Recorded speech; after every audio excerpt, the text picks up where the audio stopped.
Bem-vinda ao módulo 1, o despertar da autoestima. Aqui, no nosso primeiro módulo, nós vamos trabalhar as peças do quebra-cabeça que são a base, que sustentam a construção da nossa história, que nos leva a uma vida próspera. No despertar da autoestima, nós vamos passar por 5 aulas. A primeira delas, qual é a nota que você se dá à sua autoestima? Como é que você se vê? De que maneira que você se reconhece? Teremos também a segunda aula, onde nós vamos compreender quais são os impactos de uma autoestima fragilizada. Quais são as consequências quando nós não nos cuidamos, não nos respeitamos? Vamos trabalhar também o despertar da consciência. Essa aula é a aula mais importante. Sem o despertar da consciência, nós não conseguimos trazer novas peças para o nosso quebra-cabeça. Teremos também uma aula sobre assumir as rédeas. E finalizaremos o módulo 1 com a quinta aula, a reconexão interna. Qual é a nota da sua autoestima? Você já conseguiu olhar para si mesma como se estivesse sentada num sofá, assistindo a sua própria história? Observando como é que você age, quais escolhas que você faz, como é que você se posiciona? Já fez isso? De vez em quando, nós precisamos parar e assistir a nossa vida como se fosse um filme, nos observando. O que a gente faz quando a gente se desrespeita? Quais são as nossas reações quando nós sentimos raiva? O que faz nossos olhos brilharem? Eu preciso ter esse olhar cuidadoso, atento para mim mesma. Quero começar com um exercício aqui.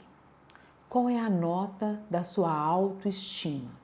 Nós vamos acompanhar essas questões que estão aqui para vocês e vocês vão estar pensando de 0 a 10, qual é a nota que você vai se dar para essas 10 perguntas que eu vou lhe fazer nesse momento. Anotem de 0 a 10.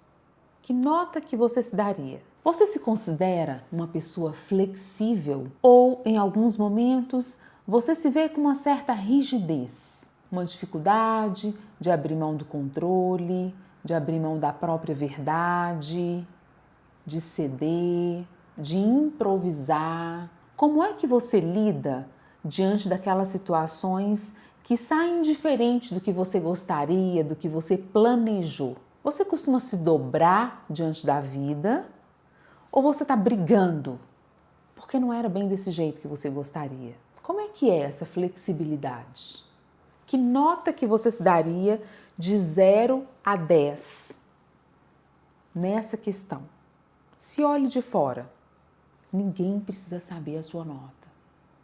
Aqui é o encontro seu com você mesma. Às vezes tem algumas coisas que a gente se vê e fala, nossa, não tenho nem coragem de partilhar isso, mas eu consigo perceber. Porque a partir do momento que a gente tem consciência de como é que nós funcionamos, é que nós podemos construir mudanças. Se olhe de novo e se pergunte, será que eu tenho esse perfil de me adaptar, de me dobrar, ou tenho uma rigidez? É difícil lidar com aquelas situações que não saem como eu gostaria, aquelas situações que aos meus olhos não estão certas. Será que eu tenho um perfil de ser mais dona da verdade e isso me deixa mais rígida? Qual é a sua nota aí? Segunda questão que diz muito sobre a nossa autoestima. E nós vamos falar muito sobre isso aqui lá no módulo 2. Você diz não quando quer dizer não e sim quando quer dizer sim? Vamos pensar em alguns exemplos. Você planejou que hoje à noite você vai tirar um tempinho para ler aquele livro que tem um tempão que você está adiando, sabe? Mas aí seu filho fala assim, mãe, eu estava querendo comprar um tênis. Você pode me levar no shopping hoje? Porque tem um tempão que eu estou planejando fazer isso. E eu vou ter uma festa daqui umas 2 semanas, mas eu já queria ir lá hoje. O que você responde a ele? Claro, filho. Podemos sim. Depois eu faço meu compromisso comigo mesma. Nem falo para ele que eu estava planejando isso. Ou você fala assim, filho, eu quero muito ir com você e posso ir sim, mas hoje eu já tinha planejado de ler um livro que tem um tempão que eu estou querendo ler. A gente pode ir depois de amanhã ou no final de semana? Vai ser mais confortável para mim, eu vou estar menos apertada. Eu até me organizo para isso. Comece a observar como é que você coloca limite. Renata, mas se eu começar a falar não, eu não vou deixar de ser uma pessoa boa, deixar de servir o outro? Se o sim ao outro passa a ser um não para mim, isso é bastante perigoso. Sabe o que pode acontecer lá na frente? Esse amor, essa disponibilidade chegar como um amor cobrador. Essa mãe que tira da boca e dá para o filho. Eu costumo brincar com minhas clientes que quando elas têm mãezona, eu falo, nossa, vocês estão perdidas. Porque a mãezona, ela está sempre demandando. É como se o filho tivesse uma dívida impagável por ela, porque ela foi boa demais.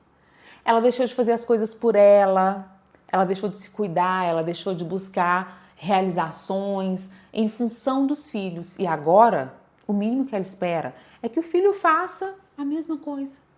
Também esteja disponível. Não é isso que você quer para o seu filho, não é verdade? O amor cobrador é chato, é pesado.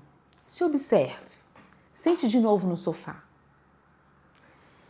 e assista algumas cenas que aconteceram nessas 2 últimas semanas.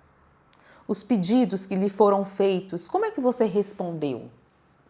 Quando você disse sim, você realmente queria dizer sim? Ou algumas vezes você disse sim para o outro e não para você mesma. Aonde é que vai estar a sua nota aí? De 0 a 10. Faz um X aí. Vamos lá agora para a terceira questão. Você está sempre atenta às expectativas do outro sobre você? O que comanda as suas escolhas? As suas ações são pautadas naquilo que é importante para você, naquilo que vai de encontro ao que é valor para você, ou o seu olhar é sempre atento ao que o outro espera de você? Nossa, não gosto muito desses programas de sair à noite, de reunir, mas se eu não for, as pessoas vão ficar tão chateadas e você acaba indo, porque o outro espera isso de você. Ou lá no grupo de escola dos filhos, as mães reúnem e fazem aquelas coisas, se comprometem, super envolvem para fazer algum programa dos filhos, um trabalho escolar dos filhos, ali quando eles têm uns 9, 10 anos de idade, mas você não vê muito sentido naquilo. Mas e se você não se envolver com esse grupo de mães, como é que elas vão te olhar? Será que elas vão achar que você não é uma mãe muito atenta, muito disponível? Aí você vai para atender as expectativas delas? Ou você consegue falar não? Olha, eu acho legal vocês fazerem isso, admiro, respeito, mas não tem muito a ver comigo. Então, o que vocês decidirem, não vou sofrer muito com isso. Como é que tem sido? De 0 a 10. O quanto que as suas escolhas têm sido moldadas pela expectativa do outro ou por aquilo que está aqui dentro de você. Está sempre atenta às expectativas do outro sobre você, de 0 a 10. Qual que seria a sua nota? Questão 4. Tem dificuldade de respeitar os próprios limites? Como é que é isso para você? Olha esse último mês. Como é que foram os seus limites? E aqui nós estamos falando do limite não em relação ao outro, em relação a você. Preciso confessar uma coisa para vocês. Isso aqui é uma das coisas mais difíceis para mim. Meu Deus. De vez em quando eu fico pensando assim, eu acho que eu sou um trator, né? Uma máquina imparável. Depois de muitos anos de terapia eu tenho melhorado bastante. Mas eu costumo brincar que eu não sou muito confiável nesses limites. Então eu crio algumas estratégias assim. Falo para a secretária, olha, se eu te pedir para poder estender a agenda, não estenda. Quando eu volto de férias é a fase mais perigosa. Estou descansada. E aí eu falo, nossa, agora é uma fase que eu tenho que me vigiar. Porque se eu relaxar, eu não respeito os meus limites. E aí eu vejo que eu desrespeitei esses limites quando o sono começa a ficar ruim, quando eu começo a ficar intolerante, irritadiça. A gente acha que tem que fazer tudo, que tem que assumir tudo. Se a gente não fizer, quem vai fazer? Mas se eu não fizer, não vai ser do meu jeito? De 0 a 10. Coloca aí. Como é que você tem feito? O quanto que você tem conseguido a respeitar os seus próprios limites, sabendo a hora de parar, de falar não, de descansar, de fazer pausas. Como é que é isso aí? Quinta questão. Busca perfeição em tudo que se propõe a fazer? Como é que tem sido? Você está dando conta de lidar com as suas imperfeições, se humanizando ou está sempre com aquele chicotinho na mão? Aqui no consultório eu costumo brincar com minhas clientes que tem uma lixeira lá fora, que é lá que a gente coloca o chicote. E de vez em quando a gente faz uma fogueira com todos os chicotes que estão aqui. E fala, aqui dentro não, deixa esse chicote lá fora. Já observaram o quanto que a gente costuma usar uns chicotes com a gente mesma? Porque a gente não conseguiu ser a mãe que a gente gostaria de ser, a gente não estava presente na hora que a gente podia estar presente, não atendeu a expectativa do marido, não conseguiu atender uma demanda da mãe, não foi a profissional 100% com aquilo que é muito importante. Deixem eu contar uma coisa para vocês. A gente precisa aprender a ser suficientemente boas. Não existe a possibilidade de ser uma mãe perfeita, uma esposa perfeita, uma profissional perfeita. E sabe o que mais? Gente perfeita é gente chata. Não é humana, não é gente. Não é acessível. Tem sempre aquela capa, aquela armadura, um distanciamento. Falta humanidade. Aprender a lidar com a nossa vulnerabilidade, a nos acolher, a estar do nosso próprio lado. Ah, como isso faz diferença. E deixa a vida muito mais leve. Qual é a sua nota para essa questão? Onde é que você está de 0 a 10? Você tem buscado perfeição em tudo que se propõe a fazer ou você já acolhe a sua vulnerabilidade? Coloque aí. Sexta questão. Você está sempre disponível para atender às necessidades do outro? Que volta naquela questão lá. Quantas vezes você costuma falar sim para o outro e não para você? Como é que são os seus limites com essas pessoas mais próximas? Você está sempre atenta a atender às necessidades, sempre disponível para atender às necessidades dos seus filhos ou você já consegue frustrá-los nesse sentido? Agora é a hora que mamãe precisa de um tempo para não me dividir com ninguém. Não vou estar disponível. Negociar com o marido, vamos fazer um rodízio. 3 horas do sábado vai ser só minha. Depois a gente combina um horário que vai ser só seu. Não posso fazer isso. Porque ele não vai dar conta. Porque ele não vai olhar como eu olho. Ou a amiga que está sempre demandando. Amiga, queria muito fazer por você. Mas dessa vez eu não vou conseguir.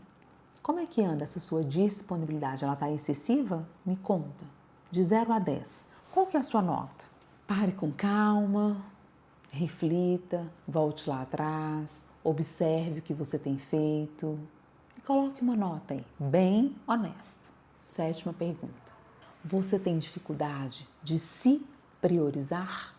Qual é o tempo que você tira para você? Aquele tempo em que você não se divide com ninguém. Para fazer alguma coisa que não seja referente à família, aos filhos, ao marido, à casa, ao trabalho. Se você tivesse esse tempo, como é que você gostaria de usá-lo? Você sabe? Onde é que você está se colocando? Eu gosto muito de pensar numa ordem. A virtude da ordem, ela traz paz para a vida da gente. ela organiza nossas relações, ela organiza nossa vida. E há uma hierarquia que gera essa sensação de ordem.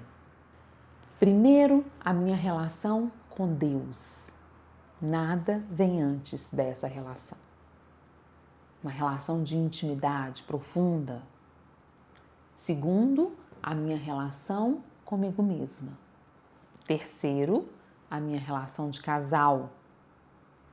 É esse casamento que sustenta a família. É essa pessoa que eu escolhi envelhecer. Quando os filhos forem embora, baterem asas, vamos ser só nós dois. Terceiro, a minha relação com os meus filhos. E aqui, a relação com a minha família de origem, a família de onde eu vim, a relação de amizade.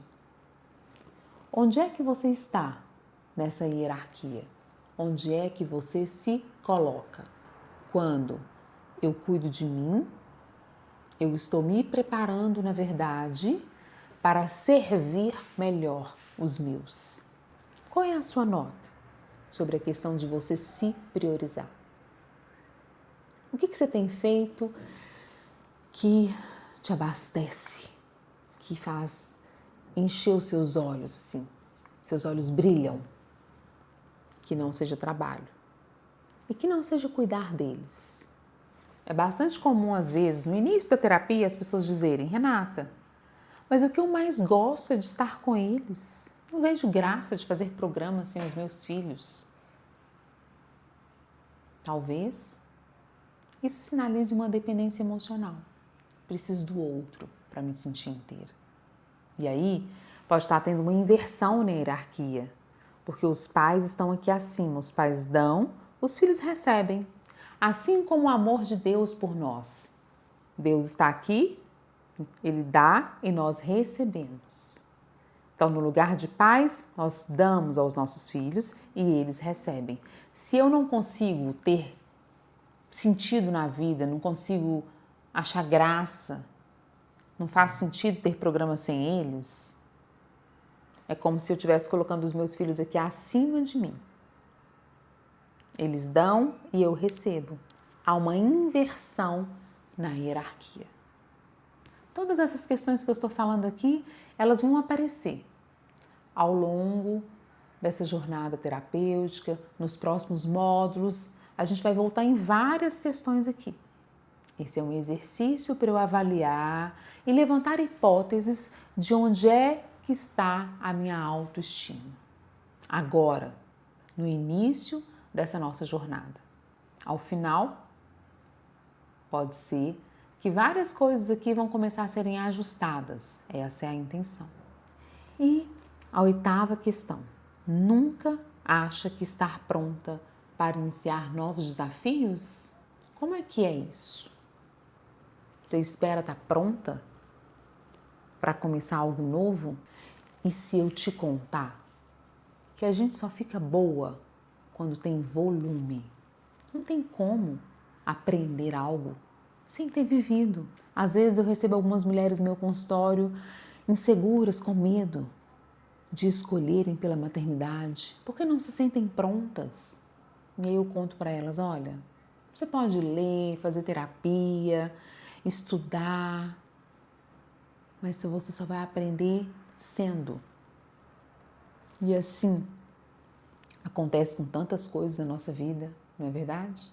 Se a gente for esperar estar pronta para começar algo, a gente corre o risco de passar pela vida sem deixar a nossa marca, sem usar o nosso dom para servir o outro. Porque é fazendo que a gente aprende. Mas e o receio? E o julgamento do outro? E o medo de errar? Qual que é a nota que você se dá aqui? Nona questão. Você vive no piloto automático? Está sempre correndo. Come, dorme, trabalha, treina. Por que eu coloquei o treino aqui? Porque às vezes eu pergunto para as pessoas: como é que você cuida de você? Eu treino. Eu falo: gente, treinar hoje já não está mais nessa lista de autocuidado. Está na lista da sobrevivência, né? A gente sabe que quer envelhecer com autonomia, então a gente treina. Mas, mesmo fazendo isso, a gente corre o risco de estar vivendo no piloto automático. O que é, de fato, Renata, viver no piloto automático? O que vocês pensam? Qual é a cena que vem quando vocês me escutam dizendo isso? É difícil sair desse piloto automático? A gente vive no piloto automático quando a gente não para entrar em contato com o que está dentro de nós. Quando a gente tem dificuldade de ouvir a nossa própria voz, de se perguntar: por que eu estou me sentindo tão cansada hoje? Nossa, hoje eu já acordei reclamando do meu marido. Gente, tô chata. Onde é que eu andei me desrespeitando? Nossa, tô intolerante. Acho que eu tô precisando cuidar de mim. Abastecer meu tanquinho. Parece que ele tá entrando na reserva. Nossa, tô dando muita voz pro outro. Tô permitindo que o outro fale comigo de um jeito que eu não gosto. Quando eu faço esses questionamentos, é porque eu já estou vivendo conscientemente. Mas muita gente, a grande maioria, vive atropelado, come, dorme, trabalha. Não pensa, não silencia, não se escuta, não reconhece os sentimentos. E a gente vai ver aqui uma das aulas, a aula 3, que a gente vai falar sobre o despertar da consciência, que é assim, o mais importante de tudo que vocês vão me escutar aqui. Eu preciso viver com consciência, me questionar. O que eu estou sentindo? O que gerou isso em mim? Que lugar que eu estou me colocando nas relações?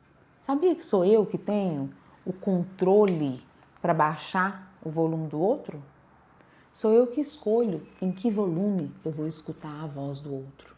Mas para isso, eu preciso sair do piloto automático. De 0 a 10. Se você olha para a sua vida, com que frequência que você entra no piloto automático? E por último, a 10ª e última pergunta desse nosso exercício.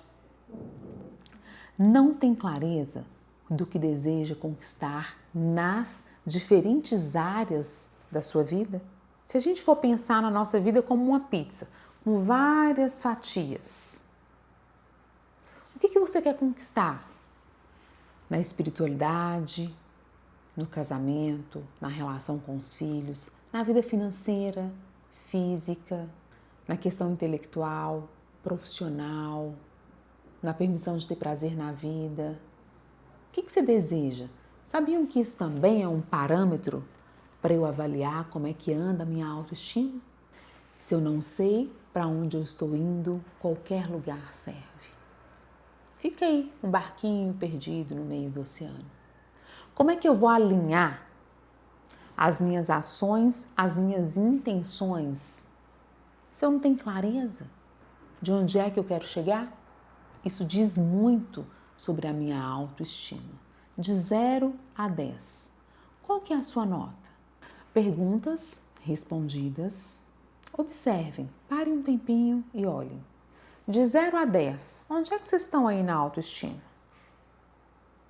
Somem, dividam por 10. Qual que é a nota de vocês? E como é que você se sente olhando para essa nota que você se deu agora? Você saberia me dizer qual é a nota que precisa melhorar? Se a gente estivesse aqui, nessa sala, em terapia, sentada aqui no sofá, e eu te perguntasse: qual é o seu pedido hoje? O que você gostaria de me pedir? Dentre essas questões que você respondeu, qual é a mais difícil para você? Guarde ela aí.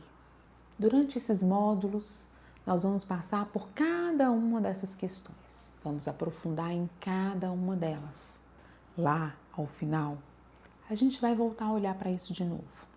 Você vai reavaliar a sua nota, o que você aprendeu, o que você precisa cuidar mais. Lembre-se, aqui não vale usar o chicote. O nosso objetivo é que você coloque um óculos para que você possa olhar para você com mais amor, com mais respeito. Quanto mais a gente vai se conhecendo, mais a gente vai trazendo as pecinhas do nosso quebra-cabeça. Aqui na autoestima a gente constrói a base, aquilo que vai sustentar toda a nossa caminhada. Renata, agora que nós respondemos essas perguntas, eu queria te perguntar uma coisa. O que sinaliza ter uma boa autoestima? A gente escuta tanto falar sobre isso hoje na internet, né? Tem tanto material, tantas pessoas falando sobre autoestima. Queria ouvir você falar sobre isso. Ter uma boa autoestima vai muito além de ter uma boa imagem, de cuidar, de se sentir bonita.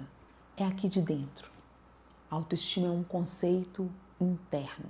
Quando eu tenho uma boa autoestima, eu me considero capaz, apta para lidar com as adversidades da vida. Eu me considero competente para lidar com o que a vida me traz. Eu acredito que eu sou capaz. Eu me torno resiliente. É possível construir uma boa autoestima? Claro. E essa é a nossa intenção aqui.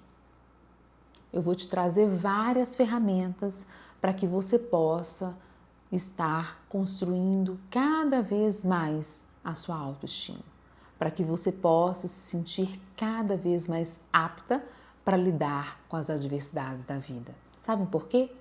Ninguém é tão especial a ponto de não ter problemas. As adversidades, elas vão vir para qualquer uma de nós, para todas nós, sem exceção.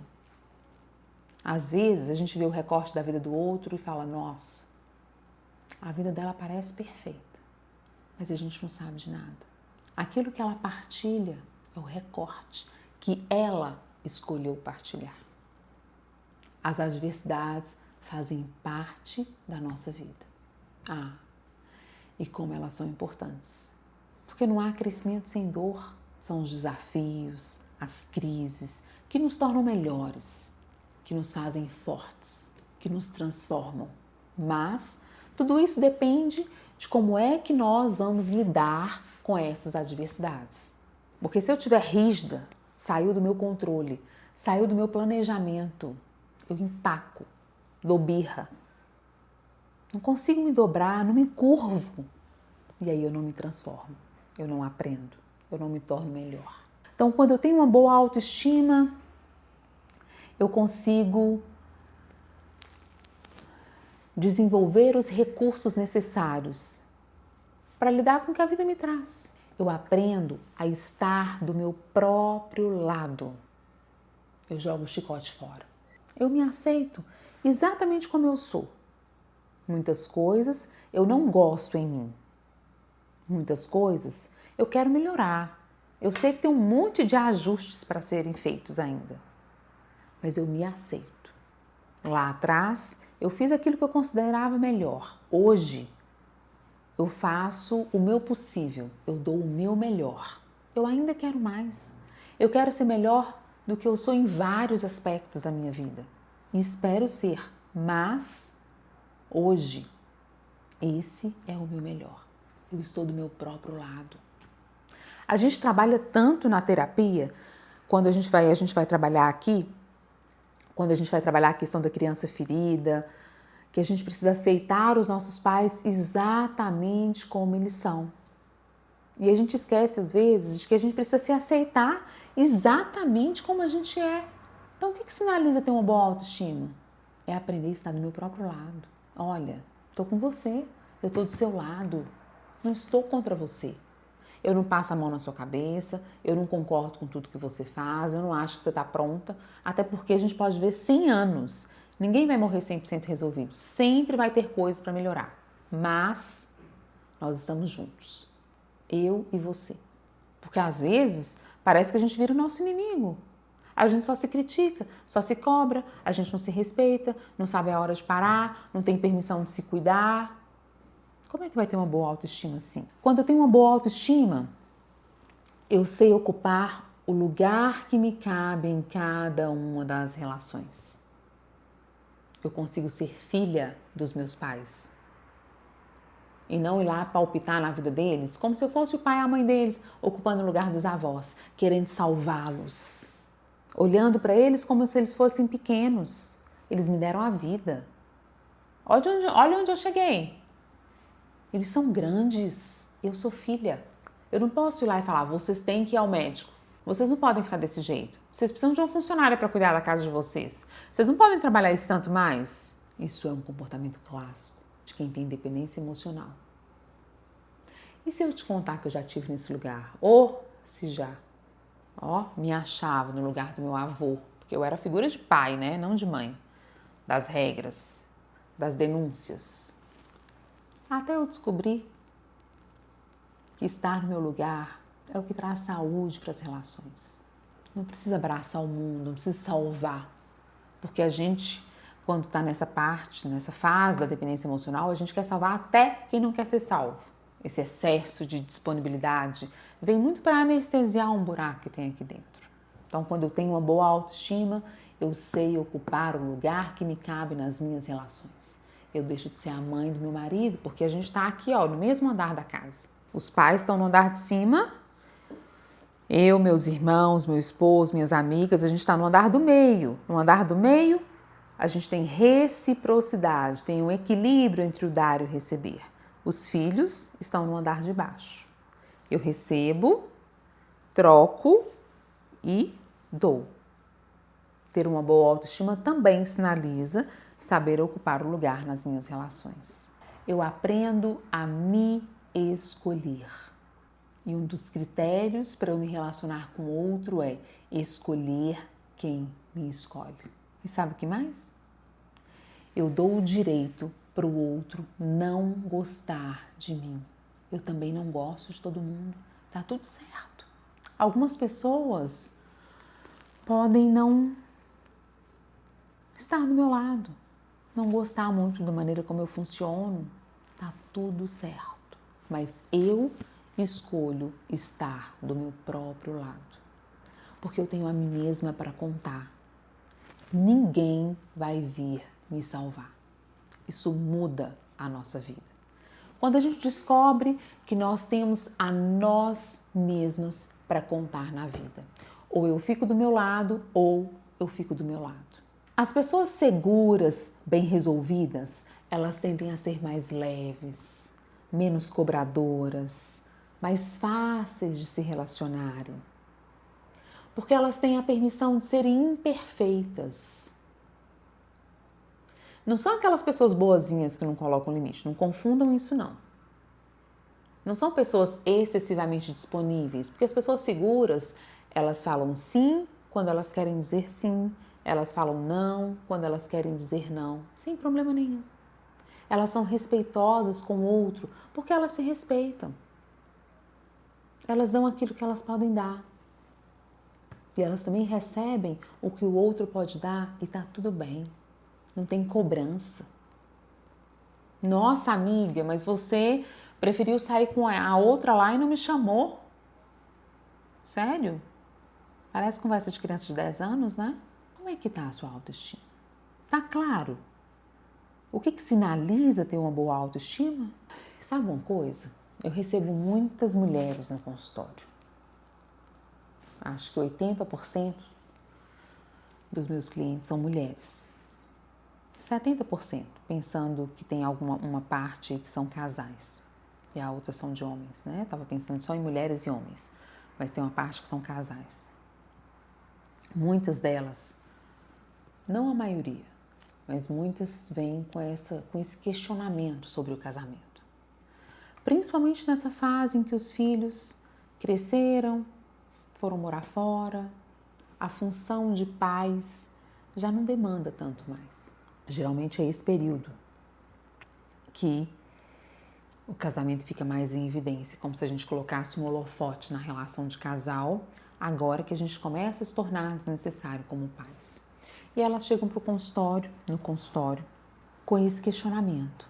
Será que eu devo me separar? Tenho medo de envelhecer do jeito que a gente está hoje, sem ser companheiro, sem ter cumplicidade, distantes, sem libido, porque o sexo não está bom há muito tempo. Mas também fico pensando, será que não vai ser mais difícil envelhecer sozinha? O que eu faço? E aí eu faço um contrato com elas. Durante um tempo, nós vamos cuidar de todas as áreas da sua vida. Você vai cuidar da sua espiritualidade, da questão física, financeira, profissional, relação de amigas, família, fazer as pazes com a sua criança ferida, trabalhar aí os traços de dependência emocional, porque não conheci adulto até hoje que não tenha traços de dependência emocional. Se ainda assim, depois a gente cuidar de tudo isso, né? Trabalhar a sua autoestima, porque se a gente mexe nisso tudo, a consequência é ter uma boa autoestima. Você ainda sentir que está bem fragilizado esse casamento, a gente vai cuidar dele. Mas agora, eu não consigo saber o que é seu e o que é da relação. E por que eu estou dizendo isso aqui? Porque o afrodisíaco mais poderoso é a segurança pessoal. Quando eu me sinto segura, há uma sedução sem fazer esforço nenhum. As pessoas reconhecem a sua segurança. E você fica até achando assim, gente, por que será que elas estão percebendo isso? Porque aquilo é tão espontâneo, é tão natural. Para a gente resgatar a relação, para a gente melhorar, a primeira coisa que a gente trabalha é a autoestima. Uma autoestima bem construída, consistente. Isso muda a nossa relação de casal, muda a nossa relação com os nossos filhos. Porque a minha relação comigo fica diferente, ela fica mais leve. Observe. Você tem tido uma relação respeitosa, cuidadosa e amorosa com você? Como é que você tem se tratado? Quando eu tenho uma boa autoestima, eu estou comprometida comigo mesma. Eu sei para onde eu estou indo, eu sei o que é valor para mim e eu me comprometo a ter ações que me aproximam das minhas intenções. E eu aprendo a sair do modo sobrevivência e florescer, viver com consciência. Agora, como é que você está se sentindo? Há um desconforto em deparar com essas questões? Você se sente em paz? Há um desejo de se tornar melhor? Há um desejo de aprender a se comprometer com você? Como é que está isso? Respira. E olhe para dentro. Como é que você se sente agora?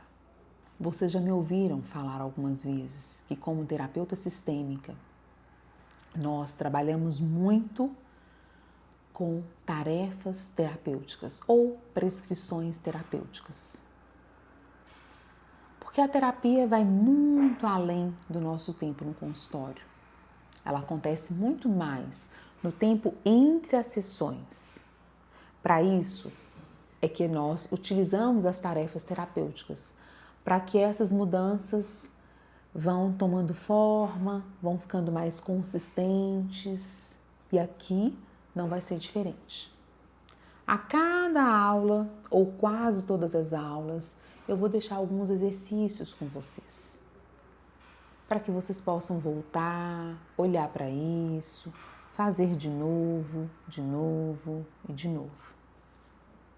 A minha intenção é que vocês assistam essas aulas quantas vezes forem necessárias. Renata, mas já ouvi isso.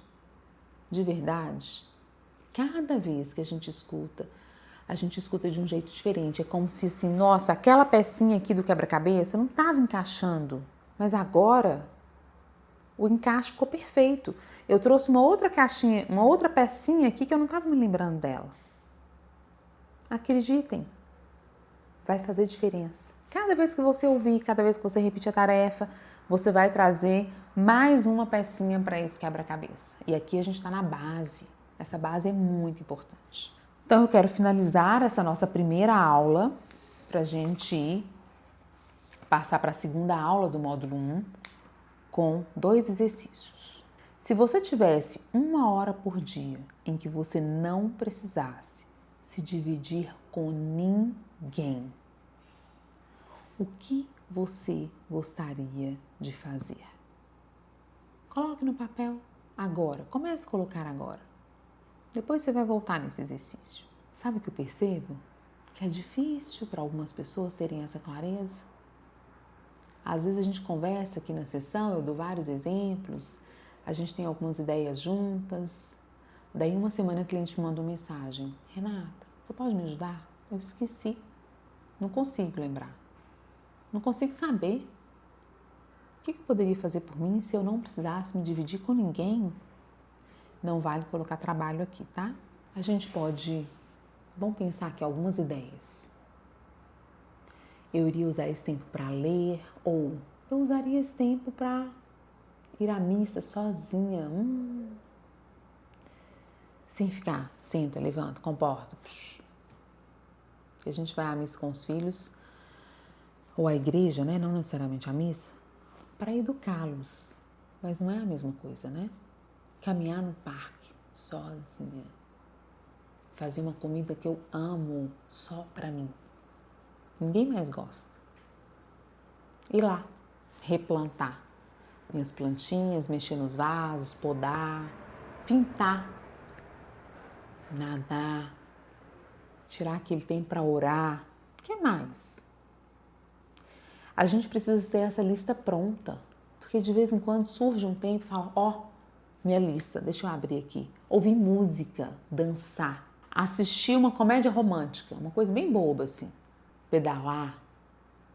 O que eu gostaria de fazer? E a outra questão, liste 10 pequenos autocuidados que façam sentido para você e tenha essa lista sempre à mão. Não é a mesma coisa da primeira pergunta? Não. Na primeira pergunta é como se eu precisasse ter 1 hora só para mim. É importante também deixar essa lista pronta. Vai surgir de vez em quando essa hora. Vou buscar meu filho no inglês e a professora falou que vai demorar mais meia hora. Ó, deixa eu abrir minha lista aqui. Gente, posso ouvir uma música que eu sei cantar? Que eu posso ficar aqui no carro esperando e cantando. Ou então, assim, nossa, a oração me acalma. Vou aproveitar esse tempo. Aproveitem o tempo, deixa a lista lá no celular para vocês lembrarem. Essa outra lista são pequenos autocuidados. Prestem bastante atenção. Essa lista dos pequenos autocuidados, a gente só vai precisar de consciência, não de tempo.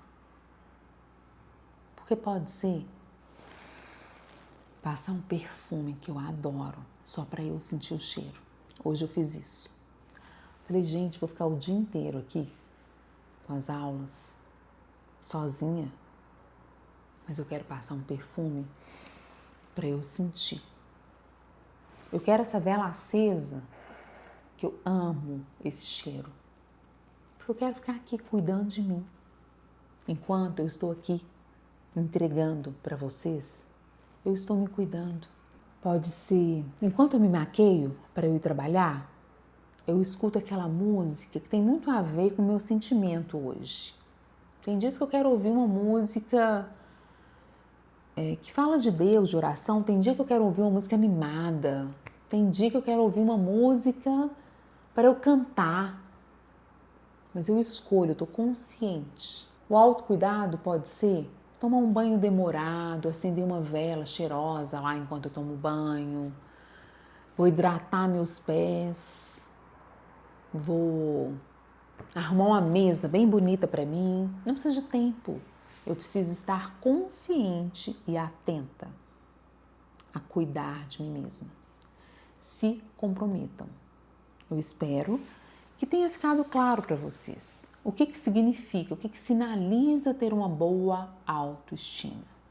Joguem um chicote fora, porque agora, na aula 2, nós vamos aprender sobre os impactos de uma autoestima fragilizada. Quais são as consequências de quando nós não nos comprometemos com nós mesmos, não nos priorizamos? Quando você escolhe não se respeitar. Quais são as consequências? É o que nós vamos ver na aula seguinte.